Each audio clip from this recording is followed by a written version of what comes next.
அன்னை மடியில் கண் திறந்தோ, மண்ணின் மடியில் கண் மறைந்தோ.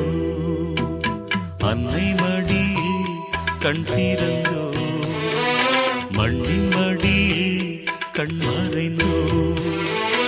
உயிரில் உயிர்கள் ஜனனம், ஜனனம் இருந்தால் மரணம். இயற்கைதானடா ஏன் சலனம். அன்னை மடியில் கண் திறந்தோ, மண்ணின் மடியில் கண் மறைந்தோ.